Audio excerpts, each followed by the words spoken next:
আসসালামু আলাইকুম। ট্রাইডট কুইজের পক্ষ থেকে সবাইকে স্বাগতম জানাচ্ছি। আজকে থার্ড ইয়ারের ক্রিটিসিজমের গুরুত্বপূর্ণ একটি প্রশ্ন পড়ছি, যেটি সালে এসেছে। প্রশ্নটি হচ্ছে, how does Wordsworth appear as a poet of common man in his preface to Lyrical Ballads? প্রশ্নটি আমরা আমাদের স্টাডি গাইড থেকে পড়ছি। গাইড বের করলে সবাই খুব সহজেই দেখতে পারবে। আমরা প্রশ্নটি পড়ার আগে প্রত্যেকটা প্যারা থেকে এক একটা পয়েন্ট কালেক্ট করব, যেগুলোর মাধ্যমে আমরা পুরো প্রশ্নটা মনে রাখতে পারি। ওকে, আমাদের প্রথম প্যারাতে ইন্ট্রোডাকশন দেয়া হয়েছে যে ওয়ার্ডসওয়ার্থ কিভাবে তিনি কমন ম্যান এর পক্ষে কথা বলেন, অথবা কমন ম্যানের একজন মানুষ কবি হিসেবে নিজেকে প্রকাশ করেছেন। দ্বিতীয় প্যারাতে রিজন দেয়া হয়েছে যে কেন তিনি সাধারণ মানুষের বিষয়াবলী নিয়ে লেখালেখি করেছেন। তৃতীয় প্যারাতে গিয়ে নেচার দেয়া হয়েছে যে কমন ম্যান যারা, সাধারণ মানুষ যারা, গ্রামের অথবা রুরাল যারা মানুষ রয়েছেন, তাদের নেচার প্রকৃতি কিরকম। তারপর হচ্ছে সাবজেক্ট, তিনি যে কবিতাগুলো লিখেছেন, যে লেখাগুলো লিখেছেন, সেগুলোর সাবজেক্টগুলো কিরকম, সেটা কেন তিনি দিলেন। তারপরে ল্যাঙ্গুয়েজ, তিনি কোন ভাষায় লিখেছেন, সাধারণ মানুষের ভাষায় কেন লিখলেন, এগুলো। তারপরের প্যারা হচ্ছে পোয়েটকে নিয়ে, যে একজন কবিকে, কবির কাজ কি। এরপরে হচ্ছে কনক্লুশন। এখন আমরা এই পয়েন্টের আলোকে সবগুলো প্যারা পড়ব। আর আমাদের এই পয়েন্টগুলো শুধুমাত্র উত্তরটা মনে রাখার জন্য, এগুলো কিন্তু আমরা পরীক্ষায় লিখবো না। ওকে, শুরু করছি স্টাডি গাইড থেকে পড়া। When Wordsworth and Coleridge published lyrical ballads in 1798, English poetry was dominated by the upper class people, and it was literally separated from the common man's life. 1798 সালে ওয়ার্ডসওয়ার্থ আর কোলেরিজ তারা যখন লিরিক্যাল ব্যালাডস পাবলিশ করেন, এর আগে পুরো ইংরেজি সাহিত্যের জগৎটা ছিল উপরের শ্রেণীর মানুষের কর্তৃত্বে।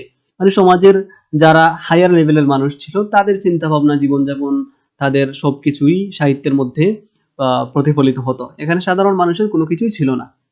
It was the period of common man's revolt against the exploitation of the ordinary people by the upper class people. আর এই রোমান্টিক যুগের মাধ্যমে এই যে উপরের শ্রেণীর মানুষের যে একটা শোষণ ছিল, সাহিত্যিক শোষণ, সেটার বিরুদ্ধে সাধারণ মানুষরা বিদ্রোহ করেছিল, revolt. Wordsworth felt an urge in himself to write about the poor, neglected and rustics in his poetry. আর উইলিয়াম ওয়ার্ডসওয়ার্থ একজন ব্যক্তি, তিনি প্রথমে চিন্তা করলেন যে সমাজের এই নিচু শ্রেণীর যারা মানুষ রয়েছেন, নিচের লেভেলের পুয়ার, নেগলেক্টেড, রাস্টিক, গ্রাম্য যারা মানুষ রয়েছেন, তাদের চিন্তা ভাবনাকে সাহিত্যের মধ্যে, কবিতার মধ্যে নিয়ে আসার। What he thought was brought into reality by writing and publishing the poems on the theme of common man's life. আর তিনি যা চিন্তা করেছিলেন তাই প্রমাণ করেছেন সাধারণ মানুষের জীবনের যে থিমগুলো রয়েছে, বিষয়গুলো রয়েছে, সেগুলো নিয়ে কবিতা লিখে। Critics of his poetry tried to thwart his attempt, but he succeeded in his attempt gloriously. যারা ওয়ার্ডসওয়ার্থের এই কাজের সমালোচনা করেছেন, তারা চেয়েছিলেন তার এই উদ্যোগটাকে ব্যাহত করার জন্য, কিন্তু তারা পারেননি।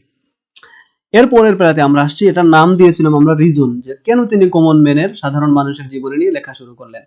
The entire poetry of Wordsworth was directed to the exposition of the simple and unaffected elements of the rustic life. ওয়ার্ডসওয়ার্থের যে কবিতাগুলো ছিল, সবগুলোই ছিল সাধারণ মানুষের যে গ্রাম্য জীবন, সেটা নিয়েই লেখা, তাদের চিন্তা ভাবনা, তাদের ভাষা, তাদের সবকিছু। This type of poetry was unexpected to the contemporary readers. তো সমসাময়িক যারা পাঠক ছিল, তারা ওই উঁচু লেভেলের কবিতাগুলো, উঁচু শ্রেণীর মানুষের জীবনযাপনের নিয়ে যে লেখাগুলো ছিল, সেগুলো পড়ে অভ্যস্ত ছিল। এগুলো দেখার পরে তারা তাদের কাছে এটা আনএক্সপেক্টেড, অপ্রত্যাশিতভাবে দেখা দিয়েছিল। So in his preface he explained why he had chosen the comparative grace and beauty of common man's life in his poetry. আর এখানে এই আমাদের লেখাটার মধ্যে তিনি ব্যাখ্যা করেছেন যে কেন তিনি এই সাধারণ মানুষের জীবনযাপন এগুলো গ্রহণ করলেন কবিতার মধ্যে। ওকে, the two important aspects of poetry is the theme and the language. কবিতার দুইটা গুরুত্বপূর্ণ বিষয় হচ্ছে ভাষা আর বিষয়বস্তু। Other sides of poetic composition are subordinate to them. আর অন্যান্য যে বিষয়গুলো রয়েছে সেগুলো অনেকটা পরের লেভেলের, যেগুলো তেমন গুরুত্বপূর্ণ না। No poet could think that the life of common men could be so meaningful and artistic. Wordsworth ছাড়া অন্যান্য কবিরা তারা এটা চিন্তা করেননি যে সাধারণ মানুষের জীবনটাও অনেক অর্থপূর্ণ হতে পারে, অনেক শিল্পপূর্ণ হতে পারে। So Wordsworth became a critic of poetry who in course of time was accepted as a genuine critic of abiding importance. ওকে, তো তিনি হচ্ছে সাহিত্যের জগতে নতুন একটা জিনিস নিয়ে আসলেন, সাধারণ মানুষ নিয়ে আসলেন, তিনি কবিতার সমালোচক হয়ে উঠলেন ওয়ার্ডসওয়ার্থ। তারপরে হচ্ছে তার এই জেনুইন যে সমালোচনা সেগুলো ছিল দীর্ঘস্থায়ী গুরুত্বপূর্ণ বিষয়। ওকে, তারপরে আসি আমরা এর পরের ফেরাতে। এটা নাম দিয়েছিলাম হচ্ছে নেচার অফ কমন ম্যান, অথবা শুধুমাত্র নেচার মনে রাখার জন্য। তো এখানে প্রকৃতি বলা হয়েছে যে কমন ম্যান কিরকম।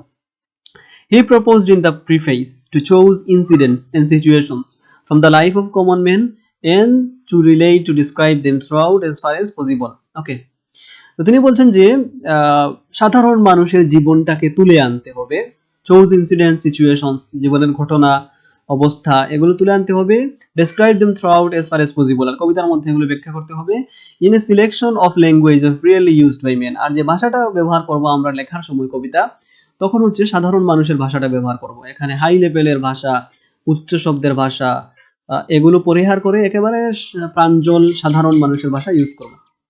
His contention was clear, তার যুক্তিগুলো খুবই পরিষ্কার। He advanced the reasons for the choice of the incidents and situations of the common life. তিনি এগুলোর কারণও দেখিয়েছেন, যুক্তি তর্ক উপস্থাপন করেছেন তার মতামতের পক্ষে। The essential passions of the heart find a better soil in which they can attain their maturity. পেশনগুলোর মধ্যে মানুষ ম্যাচুরিটি বা প্রাপ্তবয়স্কতা অথবা হচ্ছে যথাযোগ্যতা খুঁজে পায়, সেগুলোই মানুষ গ্রহণ করে। ওকে, তারপরে হচ্ছে the rustic life is less under restraint. সাধারণ মানুষের জীবনের বৈশিষ্ট্য কি, যে এটা হচ্ছে বাধাহীন।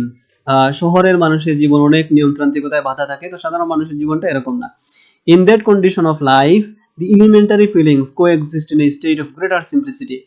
তো সাধারণ মানুষের এই যে একটা জীবন ধারণের পদ্ধতি, জীবন ধারণের অবস্থা, সেখানে হচ্ছে মানুষের ফিলিং গুলো খুবই সিম্পলিসিটির মধ্যে থাকে, অথবা খুবই স্বাভাবিক অবস্থার মধ্যে থাকে, সেগুলোর মধ্যে অত্যুক্তি কৃত্রিমতা এগুলো থাকে না। তারপরে আসে আমরা পরের পেরাতে। এই পেরাতে আমরা বলছিলাম যে সাবজেক্ট নিয়ে আলোচনা, যে কবিতার সাবজেক্ট কি হবে। Wordsworth felt that the subject of poetry had been too long restricted to the upper class society. Wordsworth এরা অনুধাবন করতে পেরেছিলেন যে লেখালেখির বিষয়বস্তুটাই ছিল উপরের লেভেলের মানুষের দখলে। He further felt that the universal elements of human nature which a poet seeks to express in his poetry are found in a purer and simpler state in the rustic and common people. তিনি বলছেন যে একজন কবি মানুষের জীবনের যে সাধারণ passion, আবেগ, অনুভূতি সেগুলো তুলে ধরতে চান, সেগুলো সাধারণ গ্রামের মানুষের মধ্যে অথবা নরমাল নিচু শ্রেণীর মানুষের মধ্যে খুবই স্বাভাবিকভাবে পাওয়া যায়, এবং কবির উচিত এগুলোই গ্রহণ করা। These people living in close proximity with nature absorb the beautiful and permanent grandeur of nature. তো এই যে সাধারণ যারা কমন ম্যান, সাধারণ মানুষ, তারা প্রকৃতির সাথে মিলেমিশে বড় হন, প্রকৃতির মধ্যেই তারা জীবনযাপন করেন, এবং প্রকৃতির যে সৌন্দর্য এবং জাঁকজমক রয়েছে সেগুলো তারা আস্বাদন করতে পারেন, গ্রহণ করতে পারেন। ওকে, তো তিনি এখানে বুঝাচ্ছেন যে একজন কবির লেখার বিষয়বস্তু হবে সাধারণ মানুষের জীবনযাপন। এরপরে আসি পরের পেটা, এটাতে আমরা নাম দিয়েছিলাম যে ল্যাঙ্গুয়েজ, ভাষাটা কিরকম হবে। As the subject matter of Wordsworth poetry was the life of the common man, naturally he preferred the language of them as the medium of expression.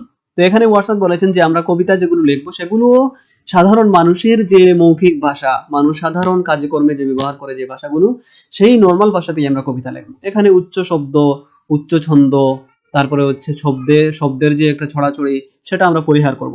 Okay, but he spoke of selecting this language because their language is best fitted to express the intense passion and emotion they have.